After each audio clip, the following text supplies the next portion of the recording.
Welcome back. Good Wednesday morning, everybody. Thanks so much for joining us this morning. I'm Maria Bartiromo, and I hope you're having a good Wednesday morning. It is Wednesday, March 18th, 7 a.m. on the button on the East Coast. New overnight, Israel hitting targets in Beirut, announcing it has killed Iran's intelligence minister in a precision strike. Fox is told that he was responsible for overseeing Iran's entire global terror apparatus, including sleeper cells. The U.S., meanwhile, using 5,000-pound bunker buster bombs to take out Iranian missile sites along the Strait of Hormuz overnight, securing the vital shipping lane. CENTCOM signaling more strikes are on the way in the region, vowing to wipe out any threats to the United States and her allies. A Department of War official confirming the supplemental defense request will include funding to support multi-year missile production deals.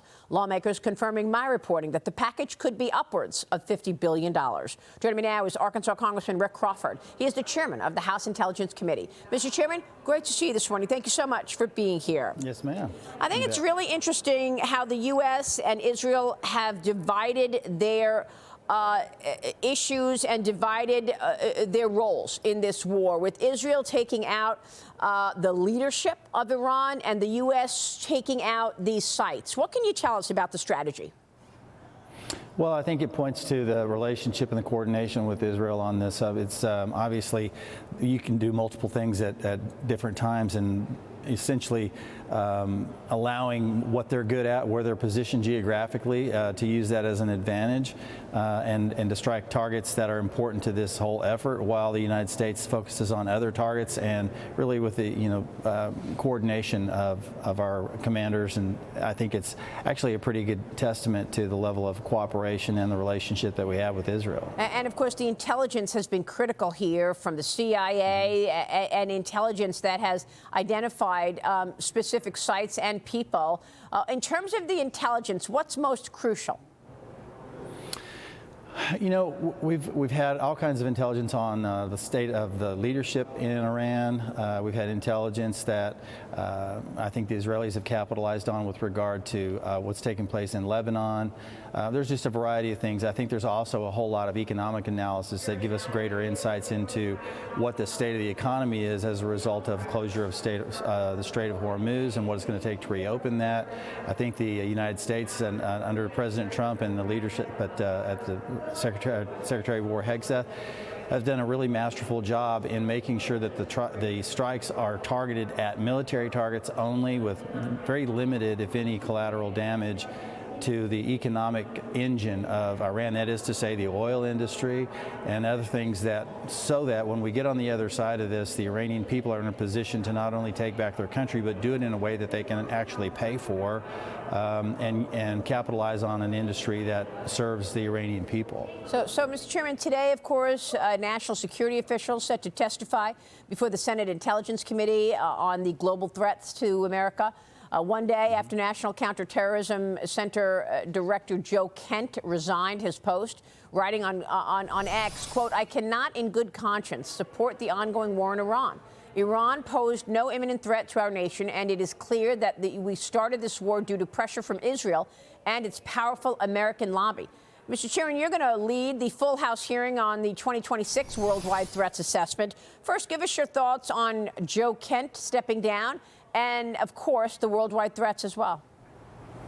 Yeah, I think Joe Kent is a remarkable patriot. 11 combat tours. There's not a whole lot of people that can credit that much service to the country. So I certainly have the utmost respect for his contribution to national security, and not only that, 11 combat tours, but the loss he suffered personally. And so, I understand that completely. That said, I don't agree with his assessment on Iran and the threat that it poses, and so I respect his principle, but I don't agree with his position. And I think the important thing right now is to recognize that we now have a vacancy at the National Counterterrorism Center, and we are in armed conflict with the largest state sponsor of terror in the world. And so that is a void that's got to be filled, and it's got to be filled quickly, and I'm certain that it will be. So that's going to be a topic of conversation in our all threats assessment that's coming up later this week, as well as other things. But right now, Iran conflict is front and center, and that will certainly command a lot of attention. Well, Mr. Chairman, Rudy Giuliani tweeted this out. Joe Kent resigns as director of National Counterterrorism Center, blaming Israel for the war and claiming claiming that Iran poses no threat to the United States. This is raising eyebrows because the same Joe Kent testified before the Senate just 1 year ago that Iran and its terror proxies threatened U.S. service members in the Middle East. He said it would be an honor to return to the fight against terrorism, and he pledged to lead with integrity and accountability.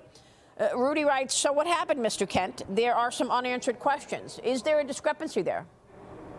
Yeah, I mean, seriously, that's one of those questions that's going to come up, and I don't know how he reconciles that, but that's really not, to me, that's not the most pressing issue. He's had a change of heart. That's fine. People do that. I don't understand how he got from there to his current position, but the fact remains that we do have a void to fill at the National Counterterrorism Center, and I hope that is filled quickly, because we're, as I said, we're in armed conflict with the largest state sponsor of terror in the world, and so it's important to recognize the role that has to be played there. So I don't know. I mean, here's the other interesting thing. The Democrats have celebrated this because to them it provides an opportunity to one more, dig at the president. Look, one of your officials is leaving, and there's a disconnect there. But this is the same guy they roundly attacked when he was nominated. Right. I mean, he was the scourge of humanity as far as they're concerned. Now they're celebrating it, and what this tells you is that they are just naked politicians first and foremost. That's what they do. That's what they're most concerned with. They're not concerned about our troops. We've had the minority leader Hakeem Jeffries that says we can't win. They're preying on our downfall, and that just can't stand. And that's the more important thing that I think we need to recognize here is the disconnect at home with politicians that refer to the United States as they, not us, but they. That's a real problem for us today. Well, that's a great point, and it is a sad state of affairs. President Trump has tried umpteen times. The White House just sent a letter outlining changes to the Department of Homeland Security to help reach a deal with Democrats to end this 33-day shutdown. It includes expanding ICE body camera use, increasing congressional oversight of DHS detention facilities. We're going to hear the Senate hold a confirmation hearing for Oklahoma Senator Markwayne Mullin in a couple of hours. President Trump's choice to lead the DHS. This prolonged shutdown is still causing disruptions at airports across the country. TSA officials are warning some smaller airports could actually be forced to shut down the longer the agency stays. Mr. Chairman, what is it going to take for Democrats to remove the politics and start focusing on the American people and reopen DHS? You know what? I hate to speculate on what it might take to move them.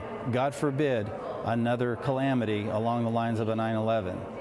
I hope that doesn't happen. I hope that's not what it takes to move people and to recognize that we can't continue to play politics with the lives of federal workers and the safety and security of this nation. So knock it off, get over yourselves, pass these appropriations bills, fund DHS, and then go out and make your political statements all you want. That's fine, but don't take these agencies hostage at the expense of the American people. Yeah, thank you for that. Look, Congressman, there's a debate over FISA surveillance.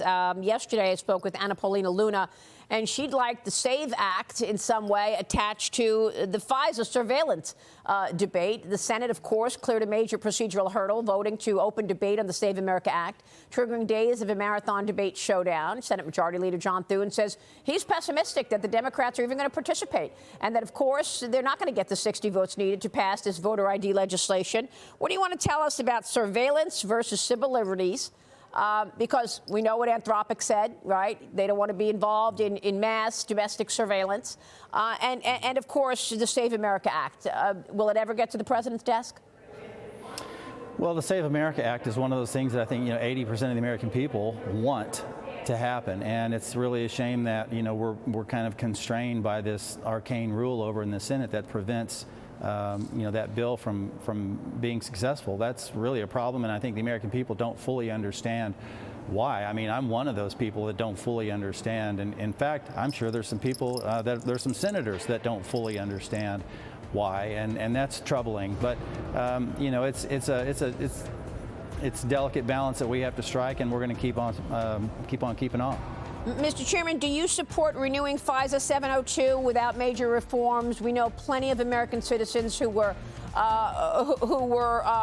under surveillance, and we want to understand where the surveillance is because there have been past abuses, sir, under the Democrat leadership in particular.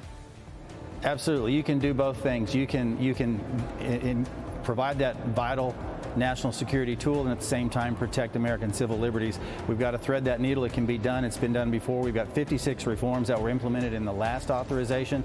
We need an additional 18 months to fully implement those 56 reforms, along with the review commission that was a part of that RISA reform, and that's why we're asking for the 18-month clean re-auth, and hopefully we'll get that done sooner rather than later. Understood. Congressman, good to see you this morning. Thank you, Mr. Chairman. You bet. Thank you. All right, Rick Crawford on Capitol Hill. We'll be right back.